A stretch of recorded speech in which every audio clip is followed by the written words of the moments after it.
ඔන්න එක ගමක සින්දුයි බින්දුයි කියලා යාළුවෝ දෙන්නෙක් හිටියා. මේ යාළුවෝ දෙන්නා හැම වැඩක්ම කරන්නේ එකට. සින්දු අපි හෙට අර ගම කෙළවරේ තියෙන කැලේට ගිහිල්ලා ඒ කැලේ තියෙනවලු රසම රස peer. අපි ඒව කඩාගෙන කමු. හරි බින්දු. එහෙනම් අම්මලාට නොකිය අපි උදේ පාන්දරින්ම කැලේට යමු. ඔන්න ඉතින් සින්දුයි බින්දුයි එදා ගෙදර ගියා. ගෙදර ගිහිල්ලා ඊට පහුවෙනි දවුදේම කාටත් හොරාට කැලේට යන්න සූදානම් වුණා. අම්මේ මම සින්දු හම්බෙන්න යනවා. හොඳද සෙල්ලම් කරන්න? හොඳයි පුතේ. එහෙනම් පරිස්සමට යන්න. ඔය කැලවල් වල ගස් උඩ එහෙම නගින්න නෑ හොඳේ. හරි අම්මේ මම දඟ වැඩ කරන්නේ නෑ. මම එහෙනම් සෙල්ලම් කරන්න යනවා අම්මේ. හරි පුතේ. එහෙනම් පරිස්සමට යන්න. ඔන්න ටික වෙලාවකින් සින්දුයි බින්දුයි කැලේට යන පාර ළඟදී මුණ ගැහුණා. සින්දු දැන් ඇවිල්ලා ගොඩක් වෙලා වෙනවද? අනේ නෑ බින්දු. මමත් දැන් මේ ආවා විතරයි. හරි සින්දු. එහෙනම් අපි ඉක්මනට කැලේට යමු. නැත්තම් අපට peer කාලා හවස් වෙන්න කලින් ගෙදර යන්න බැරි වේවි. ඔව් බින්දු. එහෙනම් අපි යමු. ඔන්න ඔහොම සින්දුයි බින්දුයි දෙන්න හිමින් කැලේ ඇතුළට ගියා. අන්න සින්දු ඉදිච්ච peer ගොඩක් තියෙන peer ගහක් තියෙනවා. ඔව් නේද බින්දු. අපි ගිහිල්ලා ඇති වෙන්න peer කමු. යමු ටක් ගාලා. ඔන්න ඉතින් සින්දුයි බින්දුයි peer ගහ ළඟට ගිහිල්ලා peer ගහේ තිබුණු සේරම peer ටික කඩාගෙන කෑවා. peer නම් අපි කෑවා. ඒ වුණාට තව ටිකක් කැලේ ඇතුළට ගිහිල්ලා තව peer ටිකක් කඩාගමු. ඔන්න ඉතින් සින්දුයි බින්දුයි තව ටිකක් කැලේ ඇතුළට peer ගස් තියද බල හිමින් ගියා. ඔහොම ටික දුරක් යද්දී කැලේ ඇතුලේ තිබිලා ඔටුන්නක් සින්දුට හවුණා. මේ බලන්නකෝ බින්දු. මේ කැලේ තිබිලා මට මෙන්න උටුන්නක් හම්බුණානේ. මේ බලන්නකෝ. හානේ ඔව් නේද සින්දු. ඕකනම් ගොඩක් වටින පාටයි.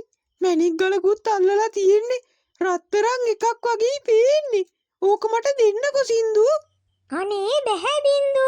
මේ උටුන්න මටනේ හම්බ වුණේ. ඔයාට ඕනම නම් මම මේ උටුන්නේ භාගයක් දෙන්නම්. බැහැ සින්දු. ඔය ඔටුන්න මට ඕන. ඔය ඔටුන්න මට දෙන්නකෝ. ඔන්න ඔහොම සින්දුයි බින්දුයි රණ්ඩු වෙන්න ගත්තා. මේ වෙලාවේ සින්දු ඔටුන්නත් අරගෙන කැලේ ඇතුලේ තියෙන කන්ද පැත්තට දිව්වා. ඉතින් බින්දුත් සින්දුගේ පස්සෙන්ම ඔටුන්න ඉල්ල එලෙව්වා.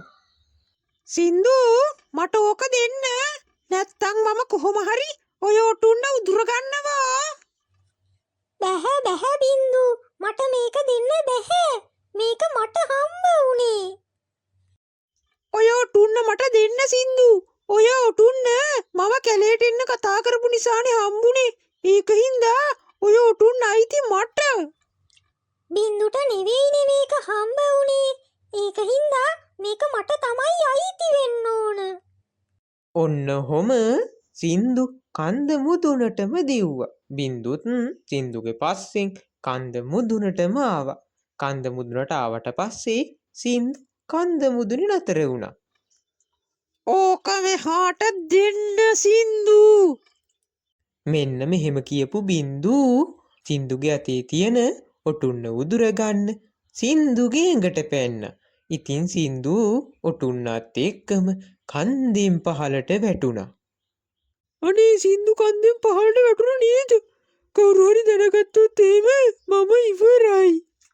මෙහෙම හිතපු බින්දු මේ මුකුත් නොවුණු ගානට කැලෙන් එළියට ඇවිල්ලා ගෙදරට ගියා. කමලක්කේ කමලක්කේ පියවතී නංගිනේ මොකෝ මේ පැත්තේ? අනේ මේ අපේ සින්දු පුතා තාම ගෙදර ආවේ නෑනේ. බින්දු පුතා හොඳම යාළුවා හින්දා මෙහෙවත් ඉන්නවද බලන්න ආවේ අක්කේ. මෙහේ නං ආවේ නැහැ නංගී සින්දු.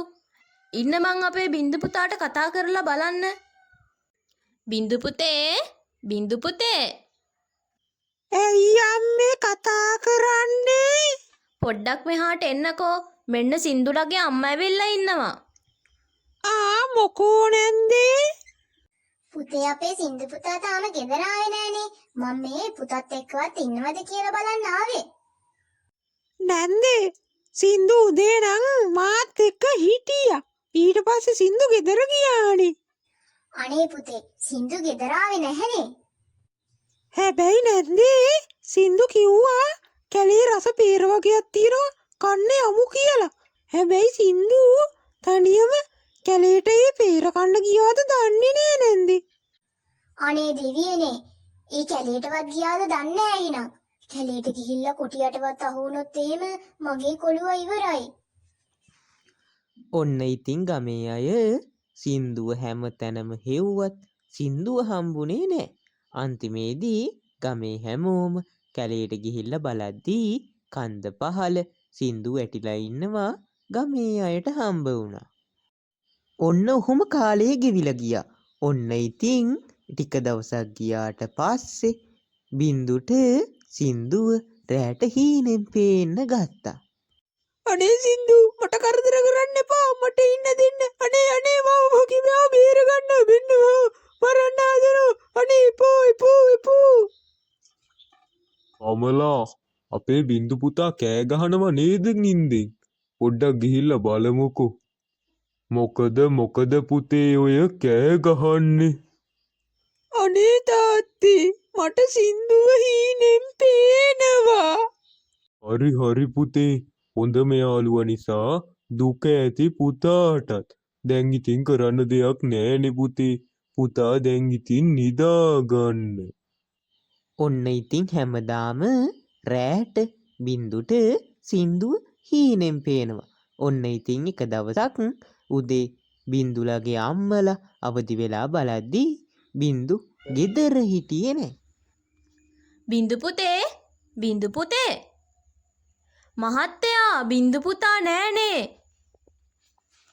මොනවා හාමිනේ? බින්දු පුතා නෑ?